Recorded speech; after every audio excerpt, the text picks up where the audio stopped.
Assalamualaikum warahmatullahi wabarakatuh.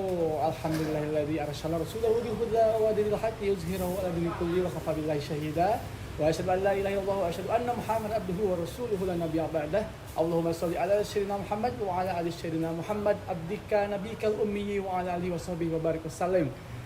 Baik, selamat siang ya tentunya dengan Media Laut 2 Kota Bandung yang hari ini tentunya menjelang pada Jumat ya sekitar pukul jam 13.30. Yang pastinya kita akan sedikit berbincang-bincang. Di samping kiri saya sudah ada Ko Paulus ya, Ko ya? Ko Hendro. Oke, Ko Hendro yang pastinya sebagai dari pimpinan dan juga pengurus dari Masjid Laut 2 Bandung. Oke.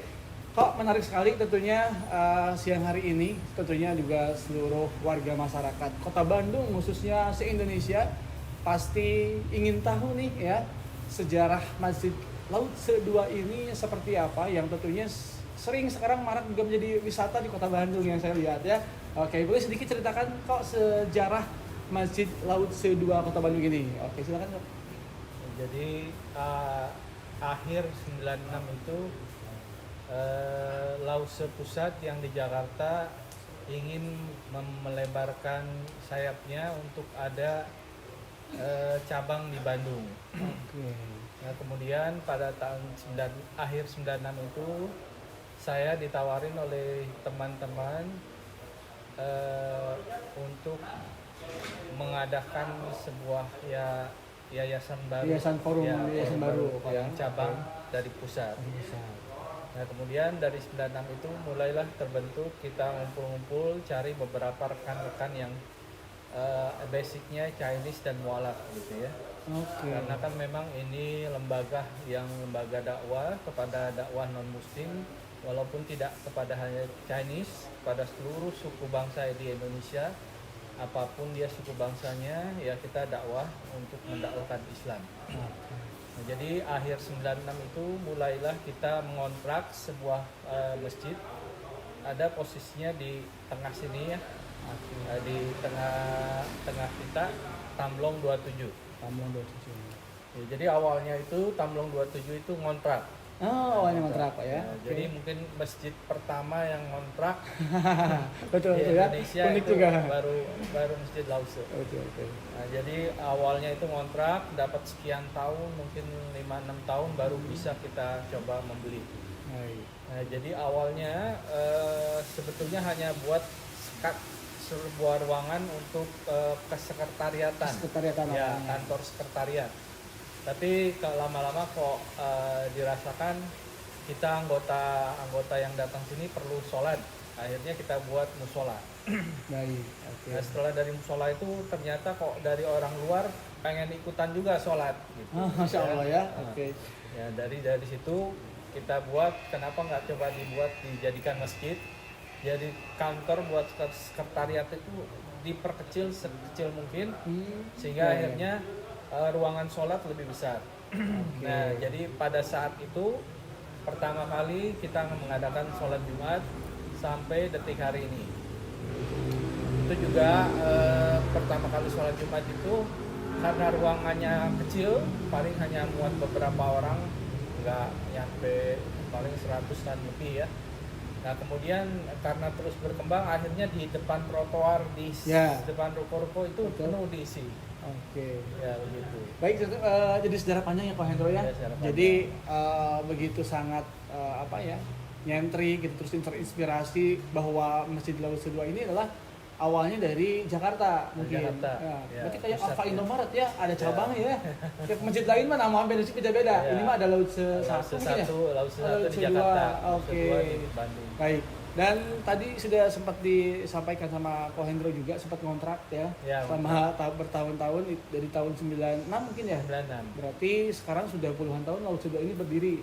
Ya. Oke. 25 tahun lebih ya. 25 tahun lebih. Baik kok, terus inspirasi dari Laut itu sendiri kan dengan artistik yang berbeda. Kalau misalkan lihat masjid-masjid yang lain kan di Bandung, apa di Indonesia, masjid itu sama ya. Kalau nggak backgroundnya putih, terus juga bahan bangunannya seperti itu. Tapi ini sangat berbeda. Ini apakah memang nuansanya sudah dari awal settingnya seperti ini atau memang ada inspirasi dari awal itu sendiri kok?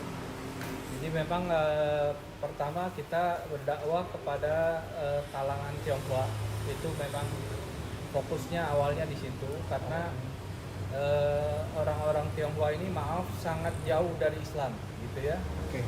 Sangat jauh artinya ada barrier, ada jarak, ada sekat pemisah antara orang Cina dan Islam. Betul. Jadi kita ingin mencoba mendekatkan orang Cina dan Islam itu untuk bisa lebih familiar dengan Islam. Jadi warna-warna yang ditampilkan juga warna-warna Cina.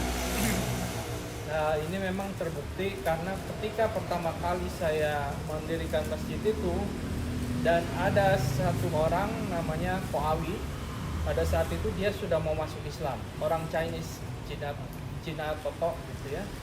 Nah, waktu itu saya nggak tahu, saya main ke rumahnya dia, kemudian saya lihat kok ada buku tuntunan sholat, ada buku Iqra, kayaknya ini orang nih mau masuk Islam gitu kan. Jadi saya tanya, kok kenapa kok ada buku tuntunan Islam, belajar tata cara sholat, mau masuk Islam ya? Oh iya katanya gitu. Tapi saya nggak berani ke masjid, katanya gitu. Loh, kok nggak berani? Ya nggak tahu, ada perasaan takut atau was-was atau gimana lah gitu. Nah, akhirnya udah jangan khawatir, kebetulan saya mau mendirikan masjid Lause, kata saya begitu. Sini aja masuk ke masjid saya. Nah, pada saat itu dialah orang yang pertama kali syahadat di masjid Lause, Pawi itu ya.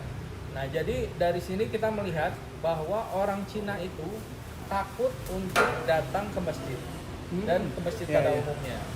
Nah, begitu kalau dia melihat Lause, dia ada rasa mungkin rasa kedekatan gitu ya sama Chinese, atau warnanya juga udah menunjukkan warna ini.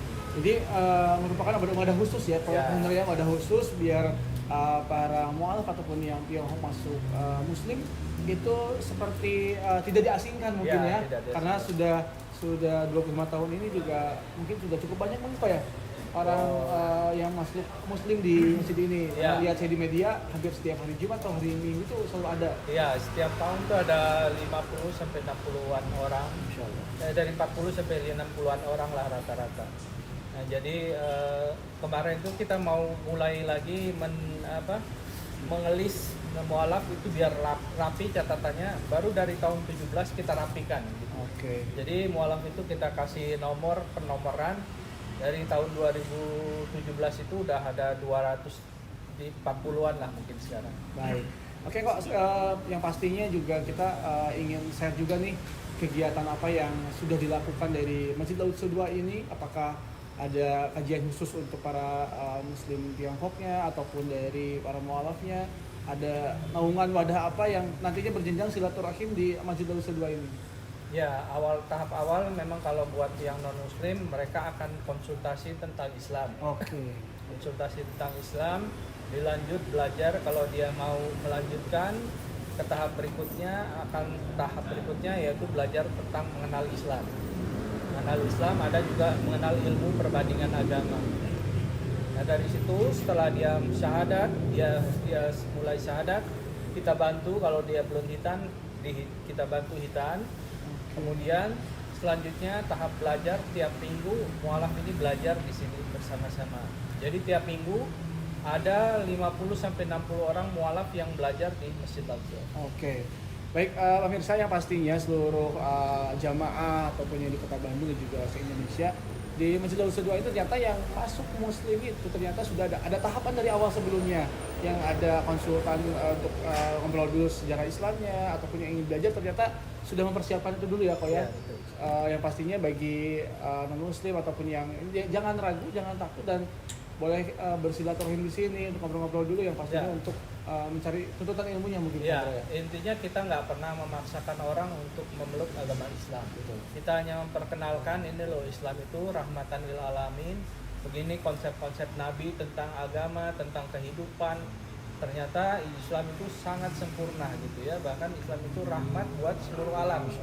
Nah, dari situ kita baru memaparkan konsep-konsep Islam. Nah, selanjutnya kalau mereka akan meneruskan jadi Muslim, ya mereka bersyahadat. Kalau enggak ya nggak apa-apa, ya bentuknya kan konsultasi. Baik, yang pastinya sebenarnya masih banyak yang ingin kita bincangkan ya, Pak Hendro. yang pastinya nanti kita akan coba berbincang kembali di segmen kedua.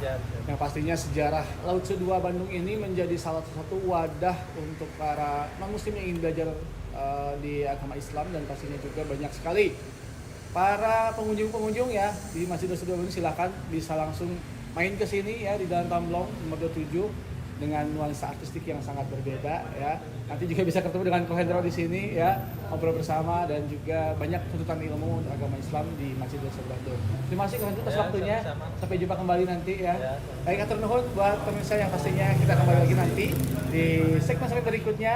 Pastinya kami tutup langsung. Wassalamualaikum warahmatullahi wabarakatuh.